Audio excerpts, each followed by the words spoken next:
প্রিয় শিক্ষার্থীবৃন্দ, এনডিসিএম অনলাইন এডুকেশনের পক্ষ থেকে তোমাদেরকে আজকের ক্লাসে স্বাগতম জানাচ্ছি। আমি নিহার রঞ্জন চক্রবর্তী, প্রভাষক, আইসিটি বিভাগ, নটর ডেম কলেজ, ময়মনসিংহ। প্রিয় শিক্ষার্থীবৃন্দ, চলো আজকে আমরা আমাদের ক্লাসে যাই। আমাদের আজকের ক্লাসে আমরা আইসিটি দ্বিতীয় অধ্যায় থেকে আলোচনা করব। আমাদের আজকের ক্লাস 6 দ্বিতীয় অধ্যায় থেকে কম্পিউটার নেটওয়ার্কিং ডিভাইস এবং টপোলজি। আমাদের আজকের ক্লাসের আলোচনার বিষয় কম্পিউটার নেটওয়ার্কিং ডিভাইস এবং টপোলজি। আমরা স্ক্রিনে বিভিন্ন ধরনের ডিভাইসের চিত্র দেখতে পাচ্ছি। প্রথম চিত্রটি হচ্ছে আমাদের নিক কার্ড অর্থাৎ নেটওয়ার্ক ইন্টারফেস কার্ড, এবং দ্বিতীয় চিত্রটি আমাদের ইউএসবি মডেম। তৃতীয় চিত্রে আমরা একটি হাব ডিভাইসের চিত্র দেখতে পাচ্ছি, এবং ডান পাশে আমরা বিভিন্ন ধরনের টপোলজির চিত্র দেখতে পাচ্ছি। তো আমাদের আজকের ক্লাসে আমরা বিভিন্ন ধরনের কম্পিউটার নেটওয়ার্কিং ডিভাইস এবং টপোলজি নিয়ে আলোচনা করব। আশা করি তোমরা শুরু থেকে শেষ পর্যন্ত ক্লাসটি দেখলে তোমরা উপকৃত হবে এবং তোমাদের ভালো লাগবে। এই পাঠ শেষে শিক্ষার্থীরা বিভিন্ন প্রকার নেটওয়ার্ক ডিভাইস সম্পর্কে বর্ণনা করতে পারবে, কম্পিউটার নেটওয়ার্ক টপোলজি কি তা বলতে পারবে, বিভিন্ন প্রকার টপোলজি সম্পর্কে বর্ণনা করতে পারবে, বিভিন্ন প্রকার টপোলজির সুবিধা এবং অসুবিধা ব্যাখ্যা করতে পারবে। তো আমরা চিত্রে প্রথম যে চিত্রটি দেখতে পাচ্ছি তাকে নেটওয়ার্ক ইন্টারফেস কার্ড বলা হয়, সংক্ষেপে নিক কার্ড বলা হয়।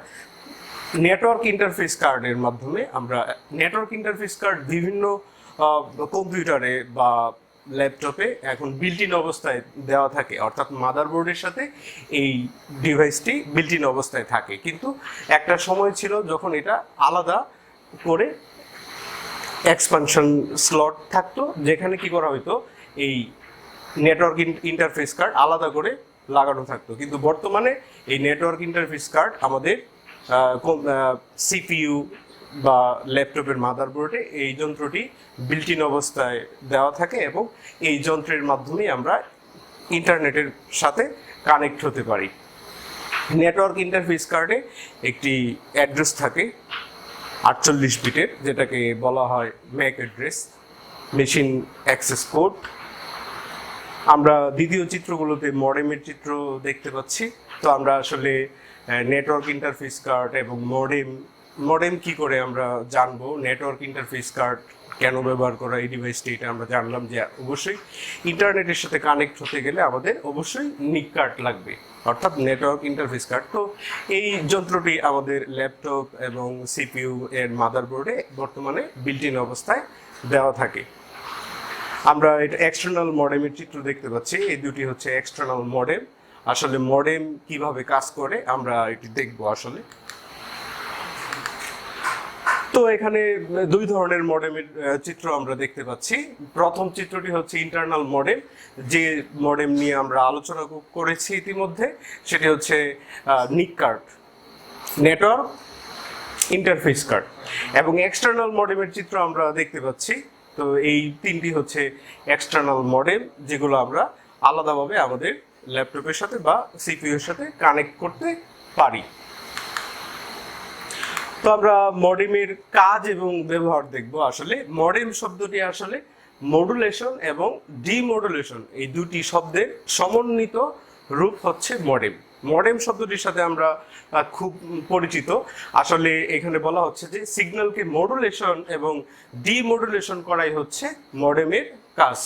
এখন মডেম কিভাবে কাজ করে? আসলে প্রাপক কম্পিউটার এবং যে কম্পিউটার ডেটা পাবে এবং উৎস কম্পিউটার, অর্থাৎ যে কম্পিউটার থেকে ডেটা প্রেরণ করা হবে, অর্থাৎ প্রেরক এবং প্রাপক উভয় কম্পিউটারই কিন্তু মডেম থাকে। আমরা জানি যে মডেম কি করে। প্রেরক কম্পিউটারের মডেম ডিজিটাল সিগন্যালকে অ্যানালগ সিগন্যালে রূপান্তরিত করে। আমরা চিত্রে দেখতে পাচ্ছি যে প্রেরক কম্পিউটারের ডেটা ছিল ডিজিটাল সিগন্যাল, কিন্তু মডেম কি করছে? মডেম ডিজিটাল সিগন্যালকে অ্যানালগ সিগন্যালে রূপান্তরিত করছে। তো আমি যদি আমার কোনো স্টুডেন্টকে আমি যদি কোনো একটা মেইল সেন্ড করতে চাই একটা ইন্টারনেটের মাধ্যমে, তাহলে আমার কম্পিউটারের যে ডেটাটা রয়েছে সেটা হচ্ছে ডিজিটাল ডেটা। কিন্তু আমার কম্পিউটারের মডেম কি করবে, এই ডিজিটাল ডেটাকে কি করবে, অ্যানালগ ডেটায় রূপান্তরিত করবে। অ্যানালগ ডেটায় রূপান্তরিত করার পর সেই অ্যানালগ ডেটা তারের ভিতর দিয়ে অথবা ইলেকট্রনিক ওয়েভ অর্থাৎ বাতাসের ভিতর দিয়ে টেলিযোগাযোগ ব্যবস্থা অথবা মাইক্রোওয়েভ অর্থাৎ তার অথবা তারবিহীন উপায়ে কি করবে, এই ডিজিটাল সিগন্যালকে, আমরা জানি যে যে কোনো ইলেকট্রনিক ডিভাইসের যে ডেটা থাকে সেটা হচ্ছে ডিজিটাল ডেটা অর্থাৎ 0 এবং 1। তো ডিজিটাল সিগন্যালকে মডেম কি করতেছে, অ্যানালগ সিগন্যালে রূপান্তরিত করতেছে। তো আমি যার কাছে ডেটাটা পাঠালাম, আমার এক স্টুডেন্টের কাছে আমি একটা মেইল পাঠালাম, তাহলে সেই ডেটাটা গ্রহণ করবে, কিন্তু তার কম্পিউটারের মডেম কি করবে, এই অ্যানালগ সিগন্যালটাকে সে কি করবে, ডিজিটাল সিগন্যালে রূপান্তরিত করবে। এই জন্য মডেলকে বলা হয় হচ্ছে কি মডুলেশন এবং ডিমডুলেশন, এই দুইটা কাজের সমন্বিত কাজটাই করে হচ্ছে মডেম। এই জন্য মডেম শব্দটি আসলে মডুলেশনের মো আর ডিমডুলেশনের হচ্ছে ডেম, এই হচ্ছে মডেম। তো আমরা চিত্রে দেখতে পাচ্ছি যে মডেম কিভাবে কাজ করে। তো এটা অনেক সময় পরীক্ষায় আসে যে মডেম কিভাবে কাজ করে। আমরা খুব সংক্ষেপে এখানে লিখে রাখছি যে সিগন্যালকে মডুলেশন এবং ডিমডুলেশন করাই হচ্ছে মডেমের কাজ। মডুলেশন কি, মডুলেশন হচ্ছে ডিজিটাল সিগন্যালকে অ্যানালগ সিগন্যালে রূপান্তরিত করা হচ্ছে মডুলেশন। এবং ডিমডুলেশন কি, ডিমডুলেশন হচ্ছে অ্যানালগ সিগন্যালকে ডিজিটাল সিগন্যালে রূপান্তরিত করাই হচ্ছে ডিমডুলেশন। এই হচ্ছে মডেলের কাজ, তো মডেমের কাজ। আমরা পরবর্তী স্লাইডে যাই।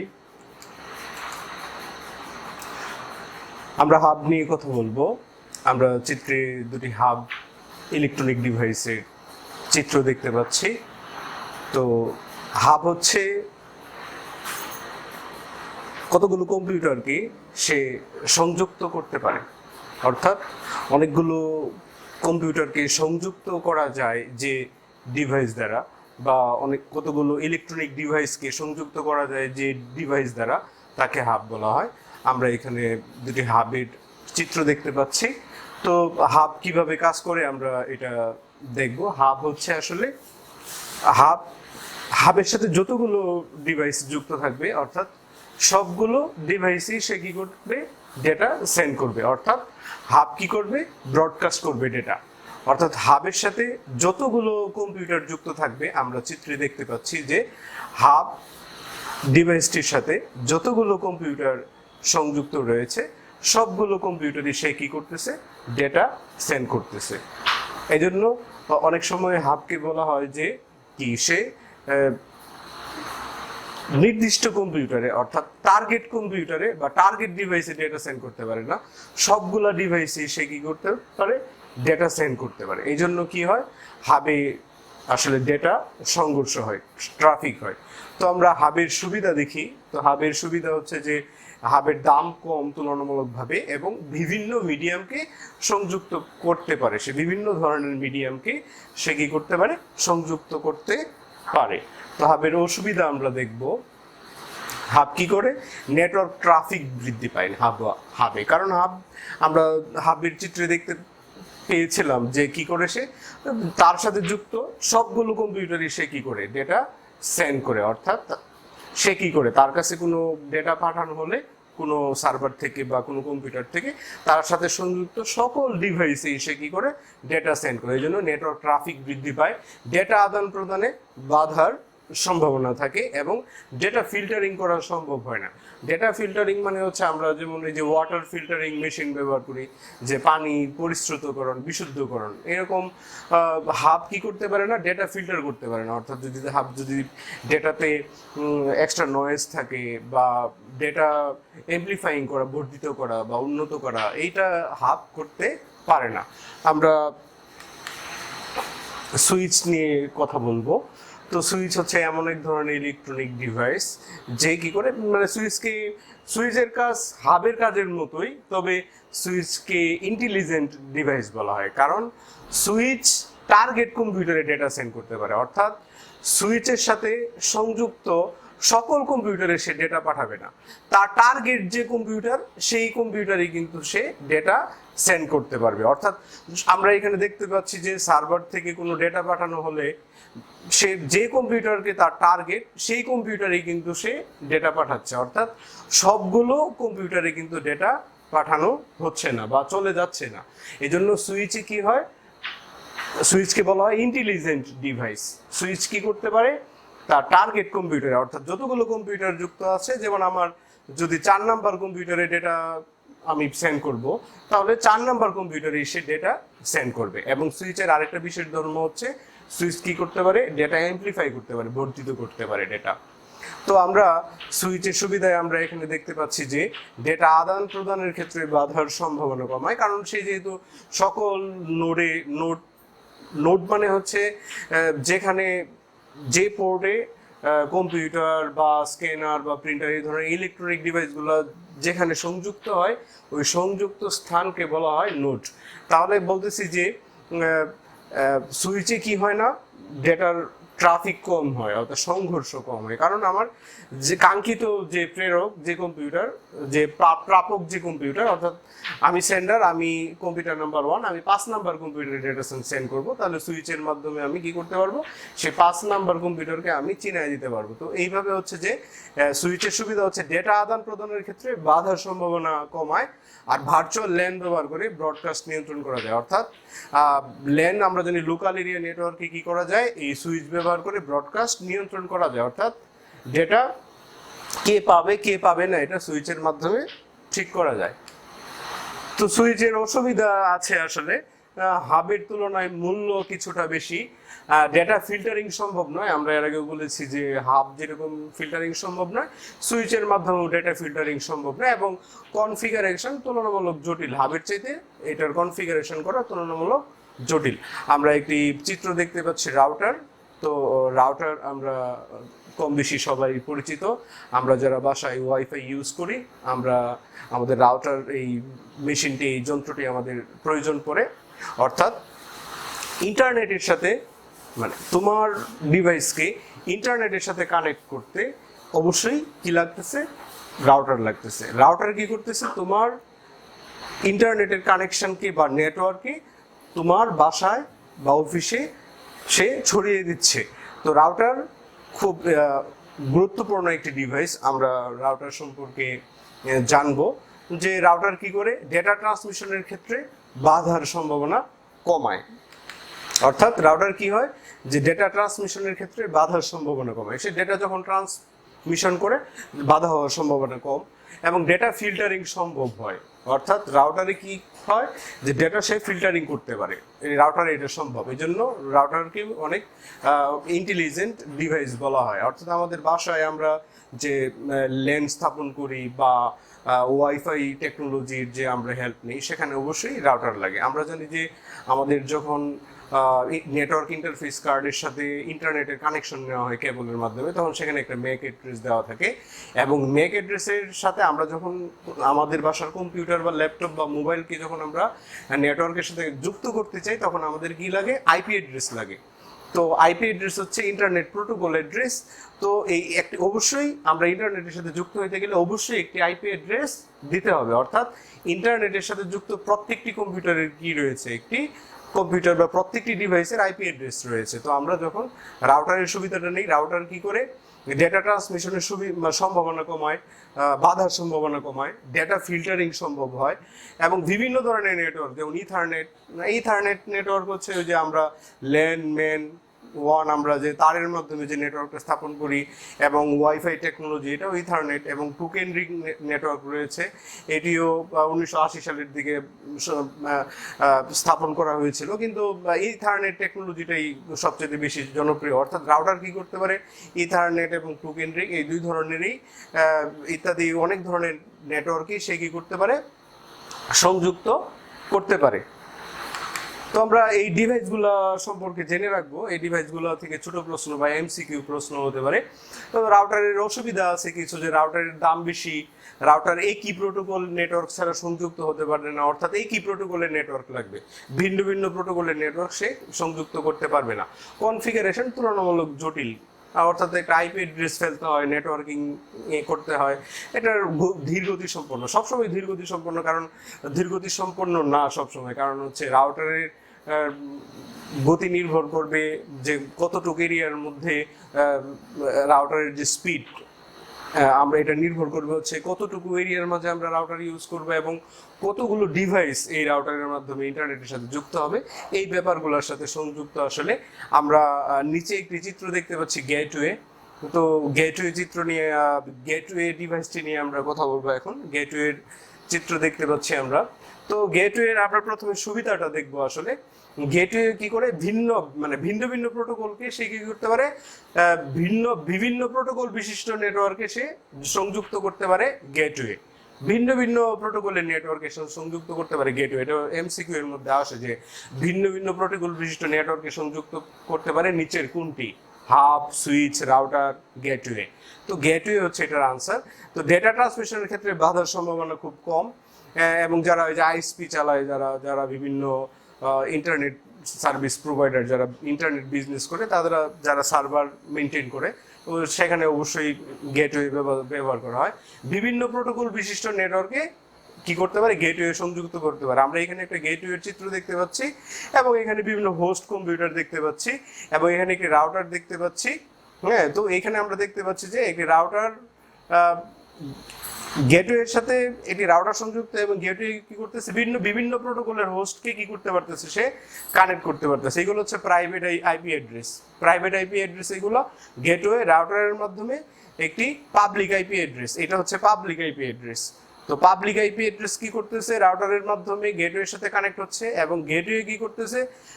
বিভিন্ন প্রাইভেট অ্যাড্রেসকে কি করতেছে? সে একসাথে কানেক্ট করতেছে। তাহলে বিভিন্ন প্রোটোকল বিশিষ্ট নেটওয়ার্কে সে কি করতে পারতেছে? সংযুক্ত করতে পারতেছে। পরবর্তী স্লাইডে যে আমরা গেটওয়ের অসুবিধা সম্পর্কে দেখব যে এটি ধীরগতি সম্পন্ন, এটি অনেক ক্ষেত্রে ধীরগতি সম্পন্ন, কনফিগারেশন করা তুলনামূলক জটিল, অন্যান্য ডিভাইসের চাইতে গেটওয়ে কি ব্যয়বহুল। আমরা দেখতে পাচ্ছি গেটওয়ের সাথে কি ক্লায়েন্ট নেটওয়ার্ক যুক্ত আছে, আবার এদিকে সার্ভার নেটওয়ার্ক যুক্ত আছে। তো গেটওয়ে কি করতে পারে? ক্লায়েন্ট নেটওয়ার্ক এবং সার্ভার নেটওয়ার্ক, অর্থাৎ পাবলিক নেটওয়ার্ক এবং প্রাইভেট নেটওয়ার্ক, এই বিভিন্ন ধরনের নেটওয়ার্কে, বিভিন্ন প্রোটোকলের নেটওয়ার্কে গেটওয়ে কি করতে পারে? সংযুক্ত করতে পারে। তো রিপিটার ডিভাইস নিয়ে কথা বলবো আমরা। তো রিপিটার কি করতে পারে? যদি দুটি কম্পিউটারের মাঝে দূরত্ব অনেক বেশি হয়ে যায়, দুটি কম্পিউটারের মাঝে যদি দূরত্ব বেশি হয়ে যায় বা দুটি ইলেকট্রনিক ডিভাইসের মধ্যে যদি দূরত্ব বেশি হয়ে যায়, যে ডেটা সেন্ড করলে ডেটা লস হওয়ার সম্ভাবনা থাকে বা ডেটা ট্রান্সমিশন লস হবে বা ডেটা ক্ষতিগ্রস্ত হবে, তখন কি করা হয়? রিপিটার যন্ত্রটি ব্যবহার করা হয়। তো আমরা দেখতে পাচ্ছি একটি কম্পিউটার থেকে অপর একটি কম্পিউটারের দূরত্ব যখন বেশি, তখন আমরা মাঝখানে রিপিটার যন্ত্রটি এখানে ব্যবহার করতে পারি। তো আমরা কি করতে পারি? যখন একটি কম্পিউটার থেকে ডেটা সেন্ড করা হবে, মাঝখানে দূরত্ব বেশি হলে তখন কি হবে? সিগন্যালটা উইক হয়ে যেতে পারে। তো আমরা রিপিটার নামক যন্ত্রটি ব্যবহার করলে রিপিটার কি করবে? ডেটাটা রিসিভ করবে, তারপরে ডেটাটাকে অ্যাম্প্লিফাই করে, বর্ধিত করে আবার রিসেন্ড করবে প্রাপক কম্পিউটারে। তো রিপিটারের সুবিধা হচ্ছে নেটওয়ার্ক সংযোগের ক্ষেত্রে বিভিন্ন কম্পিউটারের মধ্যে দূরত্ব বাড়ানো যায়, নেটওয়ার্ক ট্রাফিক বৃদ্ধি না করে ডেটা অ্যাম্প্লিফাই বা শক্তিশালী করে সামনের দিকে প্রেরণ করা যায়। রিপিটারের অসুবিধা দেখবো আমরা। ডেটা ট্রান্সমিশনের ক্ষেত্রে বাধার সম্ভাবনা রয়েছে, সীমিত সংখ্যক কম্পিউটার সে যুক্ত করতে পারে। আমরা দেখলাম এখানে রিপিটার, এখানে আমরা একটা লোকাল এরিয়া নেটওয়ার্ক ল্যান করেছি, আবার এই পাশে আমরা আরেকটি ল্যান করেছি, লোকাল এরিয়া নেটওয়ার্ক, কম্পিউটারগুলো সংযুক্ত আছে। তো এই দুইটা নেটওয়ার্কে আমরা রিপিটার নামক এই ডিভাইস দ্বারা কি করতে পারি? একসাথে সংযুক্ত করতে পারি। অর্থাৎ ল্যান বি কম্পিউটার থেকে ল্যান এর যে কোনো কম্পিউটারে ডেটা পাঠাবো, কিন্তু মাঝখানের দূরত্বটা অনেক বেশি, তাহলে আমরা এখানে কি করতে পারি? রিপিটার নামক একটি ডিভাইস আমরা ইউজ করতে পারি, যাতে আমাদের ডেটা ট্রান্সমিশনের ক্ষেত্রে ডেটা ট্রান্সমিশন স্পিডটা বাড়ে এবং ডেটা যেন, সিগন্যালটা যেন আমাদের উইক হয়ে না পড়ে। তো আমরা রিপিটারের অসুবিধা দেখলাম। ব্রিজ ডিভাইস নিয়ে কথা বলবো আমরা। তো ব্রিজ শব্দের বাংলা অর্থ আমরা জানি সেতু, সেতু বন্ধন করা। তো ব্রিজ একটি নেটওয়ার্কিং ডিভাইস যা একাধিক নেটওয়ার্কে একত্রে সংযুক্ত করার কাজ করে। অর্থাৎ ব্রিজ কিন্তু হাব এবং সুইচের মতোই কাজ করে। আসলে ব্রিজ নেটওয়ার্কে হাব এবং সুইচের মতোই কাজ করে, কিন্তু সে কি করতে পারে, ব্রিজ নেটওয়ার্কে একাধিক নেটওয়ার্কে কি করতে পারে, সে সংযুক্ত করার কাজ করে। একাধিক নেটওয়ার্কে আমরা ব্রিজ ডিভাইস দ্বারা কি করতে পারি, সংযুক্ত করতে পারি। তো আমরা ব্রিজের বৈশিষ্ট্য জানলাম।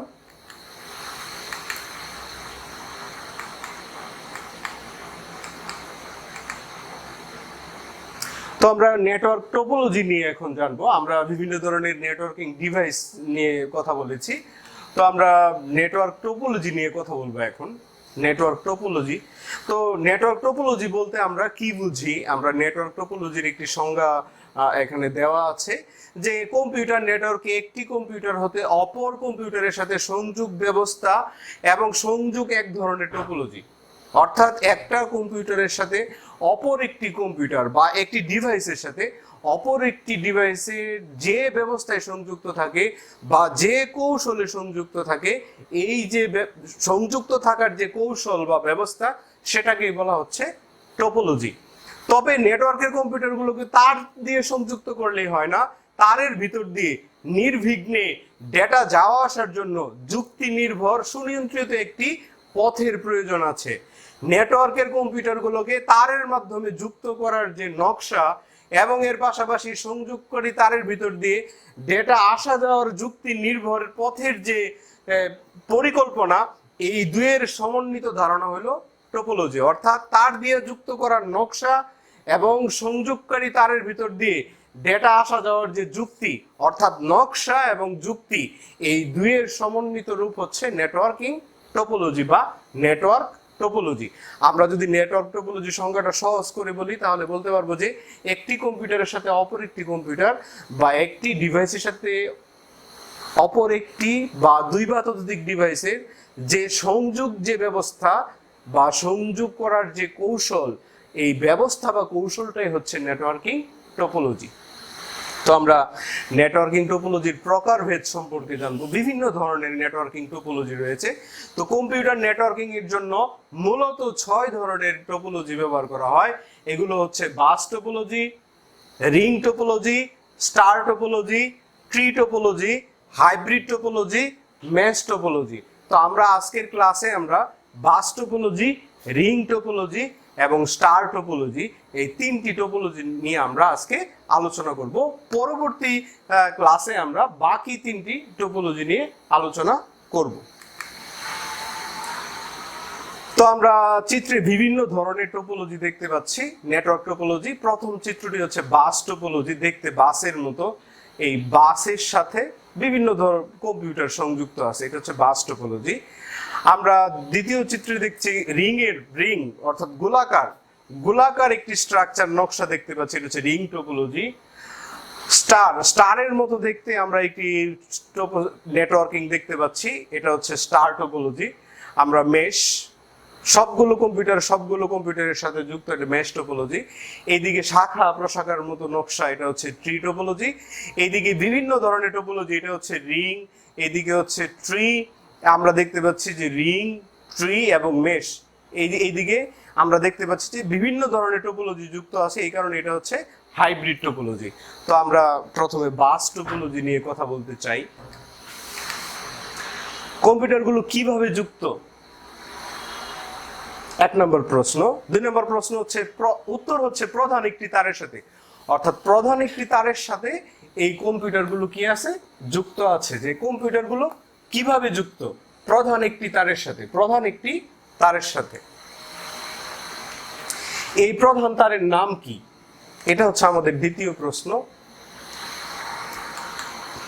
তো এই প্রধান তারের নাম হচ্ছে বাস অথবা ব্যাকবোন।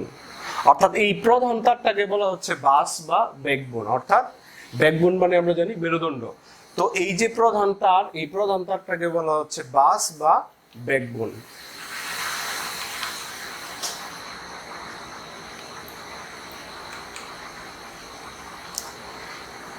এই টোপোলজির নাম কি হতে পারে বলে তুমি মনে করো? এই টোপোলজির নাম কি হতে পারে?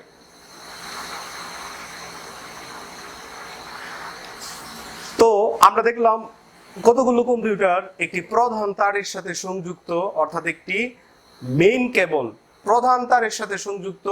এই টোপোলজির নাম কি হতে পারে বলে তোমার কাছে মনে হয়? তাহলে আমরা বুঝতে পারতেছি যে এই টোপোলজির নাম হতে পারে বাস টোপোলজি। অর্থাৎ অনেকগুলো কম্পিউটার যদি একটি প্রধান তারের সাথে যুক্ত থাকে, দেখতে বাসের মতো মনে হয়, তাহলে সেটা হচ্ছে বাস টোপোলজি। তো বাস টোপোলজির বৈশিষ্ট্যগুলো আমরা বলি যে প্রধান তার, এই যে মেইন কেবলের সাথে অনেকগুলো কম্পিউটার সংযুক্ত আছে, দেখতে বাসের মতো লাগছে আমাদের কাছে। তো এটা হচ্ছে বাস টোপোলজি। বাস টোপোলজির প্রধান কেবলটিকে বলা হয় ব্যাকবোন। সিগন্যাল যখন ব্যাকবোনে চলাফেরা করে তখন নেটওয়ার্কভুক্ত সকল কম্পিউটারেই এই সিগন্যাল যায়। অর্থাৎ এই ব্যাকবোন দিয়ে যখন সিগন্যাল আসা যাওয়া করে তখন সকল কম্পিউটারের কি যায়? সিগন্যাল যায়। কিন্তু এদের মধ্যে থেকে শুধু একটি কম্পিউটার সিগন্যাল গ্রহণ করে, বাকিরা একে অগ্রাহ্য করে। কিন্তু যদি আমার সবাই সিগন্যাল যাবে, সবাই সিগন্যাল পেলো, কিন্তু সবাই অগ্রাহ্য করবে, কিন্তু একটি কম্পিউটার শুধু পাবে, কারণ যার কাছে আমি সিগন্যালটা পাঠিয়েছি শুধু সেই গ্রহণ করবে, কিন্তু বাকিরা অগ্রাহ্য করবে যে না, এই ডেটাটা আমার না। একই সময়ে শুধুমাত্র একটি কম্পিউটার তথ্য পাঠাতে পারে, অর্থাৎ একই সময়ে শুধু একটি কম্পিউটার কি করতে পারবে? তথ্য পাঠাতে পারবে। তো আমরা এখানে বাস টোপোলজির চিত্র দেখতে পাচ্ছি যে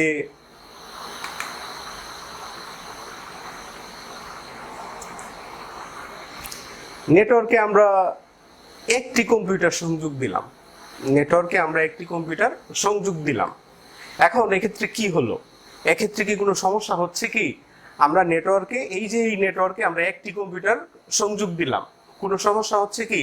কোনো সমস্যাই হচ্ছে না। নেটওয়ার্কে ডেটা আদান প্রদানে কোনো সমস্যাই হচ্ছে না।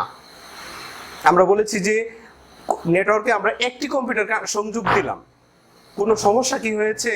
কোনো সমস্যাই হয় নাই। আমরা নেটওয়ার্ক থেকে কি করলাম? এই নেটওয়ার্ক থেকে আমরা একটি কম্পিউটার সরিয়ে নিলাম। সরিয়ে নেওয়ার পরে এক্ষেত্রে এইদিকে ফাঁকা হলো। আমরা একটি কম্পিউটার সরিয়ে নিয়েছি, এই জায়গায় ফাঁকা হলো।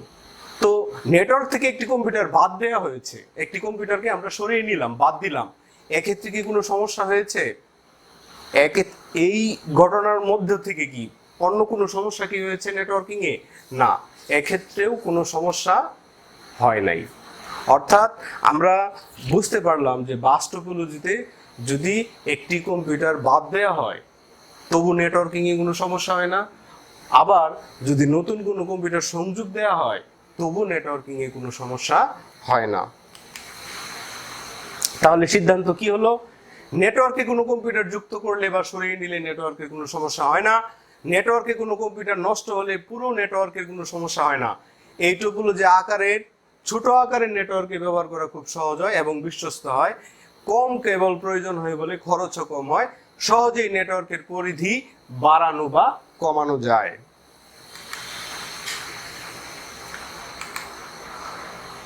তো আমরা বাস টোপোলজিতে দেখতে পাচ্ছি যে মাঝখানে মেইন কেবল আছে। তো মেইন কেবল না থাকলে নেটওয়ার্কিং এ কোনো সমস্যা হবে কিনা? মূল ব্যাকবোন কেবল সরিয়ে নিলে বা নষ্ট হলে কোনো সমস্যা হবে কিনা? অবশ্যই সমস্যা হবে।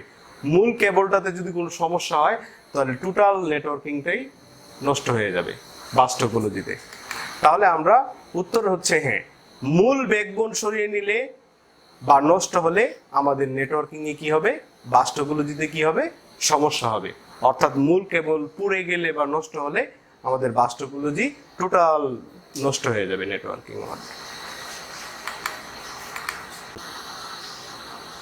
তো আমরা বলতে চাইছিলাম যে এই বাস টোপোলজিতে কি ধরনের কানেক্টর ব্যবহার করা হয়? কানেক্টর। তো এই যে কানেক্টরগুলো ব্যবহার করা হয়েছে বাস টোপোলজিতে, এদেরকে বলা হয় বিএনসি কানেক্টর।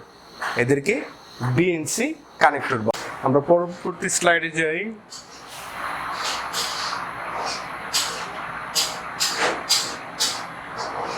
তো বিএনসি কানেক্টর কি করে? আমরা চিত্র দেখতে পাচ্ছি যে বিএনসি কানেক্টর সিগন্যাল কি করে দেয়? দুর্বল করে দেয়। তো বাস টোপোলজিতে কি ব্যবহার করা হয়? বিএনসি কানেক্টর ব্যবহার করা হয়। তো আমরা বাস টপোলজিতে দেখতে পেলাম ব্যাকবোন নষ্ট হলে পুরো নেটওয়ার্কের সমস্যা হয়। বাস টপোলজিতে সৃষ্ট সমস্যা নির্ণয় তুলনামূলক জটিল। বিএনসি কানেক্টরের মধ্য দিয়ে ডেটা প্রবাহিত হলে সিগন্যাল দুর্বল হয়ে যায়। বিএনসি কানেক্টর বা বেরোল কানেক্টর।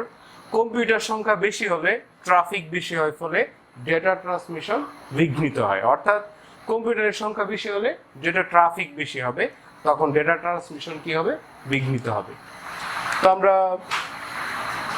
কম্পিউটারগুলো কিভাবে যুক্ত আছে আমরা চিত্রে দেখতে পাচ্ছি যে কম্পিউটারগুলো গোলাকার অর্থাৎ রিং এর মতো যুক্ত আছে, রিং।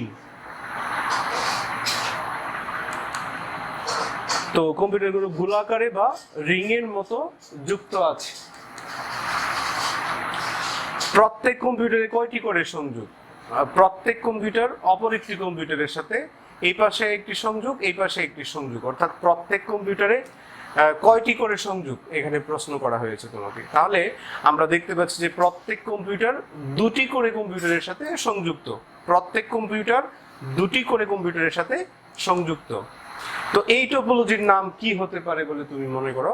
তাহলে আমরা এই টপোলজিতে যেহেতু কম্পিউটারগুলো বৃত্তাকারে বা রিং এর মতো যুক্ত আছে, গোলাকার বা বৃত্তাকারে যুক্ত আছে, তাহলে এই টপোলজির নাম হচ্ছে রিং টপোলজি।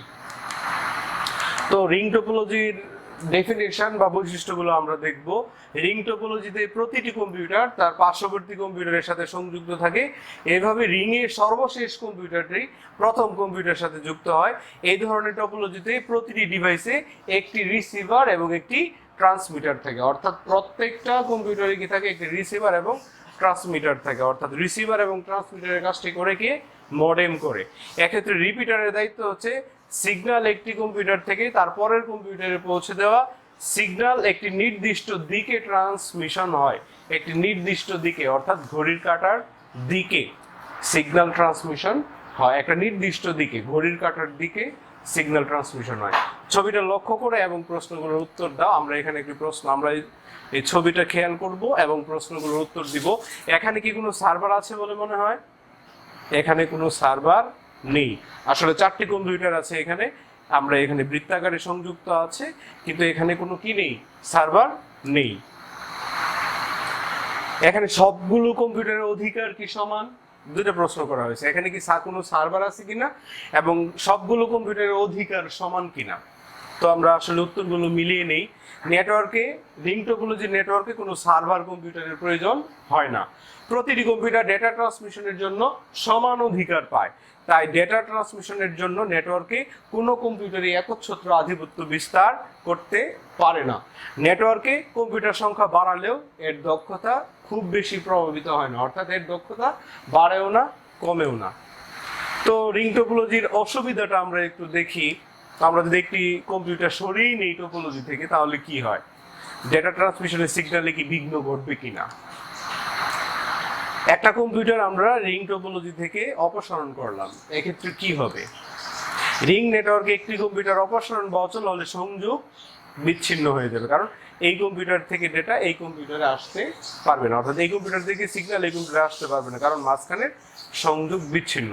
অর্থাৎ একটি কম্পিউটার অপসারণ করলে সংযোগ বিচ্ছিন্ন হয়ে পুরো নেটওয়ার্ক অচল হয়ে যায়। অপর একটি চিত্রে আমরা দেখি, যদি আমরা নতুন একটি কম্পিউটার সংযোগ করি, আমরা যদি রিং টপোলজিতে কম্পিউটার সংযোগ করি তখন কি ঘটে? আসলে আমরা যদি নতুন একটি কম্পিউটার সংযোগ করি তখনও কিন্তু নেটওয়ার্কে কি হয়? নেটওয়ার্ক বিচ্ছিন্ন হয়ে যায়, মানে নেটওয়ার্কিং এ কি হয়? তখন বিঘ্নিত হয় ডেটা ট্রান্সমিশনে। তো আমরা যদি একটি নতুন কম্পিউটার সংযুক্ত করি রিং টপোলজিতে, তখন কি হয়? নেটওয়ার্কে কোনো কম্পিউটার যোগ করার সময় সংযোগ বিচ্ছিন্ন হয়ে পুরো নেটওয়ার্কের কার্যক্রম ব্যাহত হয়। টপোলজির ক্ষেত্রে নেটওয়ার্কে কোনো সমস্যা নিরূপণ করা বেশ জটিল, এটা হচ্ছে অসুবিধা আর কি রিং টপোলজি। এবং কম্পিউটারের সংখ্যা বাড়ালে ডেটা ট্রান্সমিশন সময়ও বেড়ে যায়। আমরা যদি কম্পিউটারের সংখ্যা বাড়াই তাহলে ডেটা ট্রান্সমিশন কি হয়ে বেড়ে যাবে। রিং টপোলজির জন্য জটিল নিয়ন্ত্রণ সফটওয়্যার প্রয়োজন, অর্থাৎ রিং টপোলজির জন্য কি জটিল আর নিয়ন্ত্রণ সফটওয়্যারের কি হয়? প্রয়োজন হয়। তো আমরা ছবিটা লক্ষ্য করি এবং প্রশ্নগুলোর উত্তর দেই যে কম্পিউটারগুলো কিভাবে যুক্ত আছে। আসলে কম্পিউটারগুলো কিভাবে যুক্ত? মাঝখানে কি আলাদা কোনো ডিভাইস আছে কিনা। তো মাঝে একটি আলাদা ডিভাইসের মাধ্যমে, তো কম্পিউটারগুলো কিভাবে সংযুক্ত, মাঝখানে একটি আলাদা ডিভাইসের মাধ্যমে সংযুক্ত। কম্পিউটারগুলো কিভাবে যুক্ত, একটি আলাদা ডিভাইসের মাধ্যমে সংযুক্ত। ছবিটি দেখতে কেমন, ছবিটি দেখতে তারা বা স্টারের মতো, অর্থাৎ ছবিটি দেখতে তারা বা স্টারের মতো। তাহলে এটা কি ধরনের টোপোলজি, এটা টোপোলজির নাম হতে পারে, কি টোপোলজির নাম হতে পারে তুমি মনে করো বা তোমরা মনে করো এই টোপোলজির নাম কি হতে পারে। এটা আসলে স্টার টোপোলজি, কারণ যেহেতু এই টোপোলজিটা দেখতে স্টারের মতো বা তারার মতো, তাহলে এটা হচ্ছে স্টার টোপোলজি। তবে স্টার টোপোলজি যে সবসময় দেখতে তারার মতো হবে এমন কোনো কথা না। মাঝখানে যদি কোনো ইলেকট্রনিক ডিভাইস, একটি হাব বা সুইচের মাধ্যমে অনেকগুলো কম্পিউটার সংযুক্ত করা হয়, তাহলেও সেটা স্টার টোপোলজি হবে। অর্থাৎ একটি হাব বা সুইচের মাধ্যমে যদি অনেকগুলো কম্পিউটারকে যুক্ত করা হয়, তখন সেটা স্টার টোপোলজি হবে। তবে এই নকশাটা এইখানে স্টারের মতো, বেসিক নকশাটা স্টারের মতো, এই কারণে এটা হচ্ছে স্টার টোপোলজি। তো আমরা স্টার টোপোলজির সংজ্ঞাটা একটু দেখি, বৈশিষ্ট্যগুলো দেখি। স্টার টোপোলজিতে নেটওয়ার্কভুক্ত সকল কম্পিউটার থেকে কেবল বের হয়ে এসে কেন্দ্রীয় স্থানে যুক্ত হয়। এই কেন্দ্রীয় স্থানে এসব কেবল একটি ডিভাইসের সাথে যুক্ত হয়, যাকে কনসেন্ট্রেটর বলা হয়। এই কনসেন্ট্রেটর হলো হাব বা সুইচ। আমরা বলছি কোনো কম্পিউটার ডেটা ট্রান্সফার করতে চাইলে তা প্রথমে কোথায় আসে, এই হাব বা সুইচে আসে। এরপর হাব বা সুইচ সে কি করে, এই সিগন্যালকে লক্ষ্য স্থানে পাঠিয়ে দেয়, অর্থাৎ যেখানে পাঠাইতে হবে সেখানে কি পাঠিয়ে দেয়। তো আমরা আসলে স্টার টোপোলজি সম্পর্কে জানলাম যে স্টার টোপোলজিতে কি থাকে, একটি কেন্দ্রীয় ডিভাইস থাকে এবং এই কেন্দ্রীয় ডিভাইসে কোনো কম্পিউটার থেকে ডেটা যায় প্রথমে, এবং ওই কেন্দ্রীয় ডিভাইস হাব বা সুইচ থেকে তার সিগন্যাল বা ডেটা তার যে টার্গেট কম্পিউটার বা প্রাপক কম্পিউটার, সেখানে সেই ডেটা সে পাঠিয়ে দেয়। তাহলে আমরা আজকের ক্লাসে আমরা শেষ প্রান্তে চলে এসেছি। আমরা আজকে ক্লাসে যে বিষয়গুলো নিয়ে আলোচনা করছি, আমি তোমাদেরকে বলতে চাই যে আমরা বিভিন্ন ধরনের নেটওয়ার্কিং ডিভাইস নিয়ে আলোচনা করছি প্রিয় শিক্ষার্থী বন্ধুরা, এবং আমরা 3টি নেটওয়ার্ক টোপোলজি নিয়ে আলোচনা করেছি, বাস টোপোলজি এবং রিং টোপোলজি এবং স্টার টোপোলজি। তোমরা এই ক্লাসের আজকে যে বিষয়গুলো আলোচনা করছি, তোমরা এগুলো বাসায় অবশ্যই পড়বে, চিত্র সহকারে তোমরা এগুলো বাড়ির কাজ করবে এবং বাসায় পড়াশোনা করবে। তো তোমাদেরকে আমার ক্লাস শুরু থেকে শেষ পর্যন্ত দেখার জন্য আন্তরিকভাবে ধন্যবাদ জানাচ্ছি।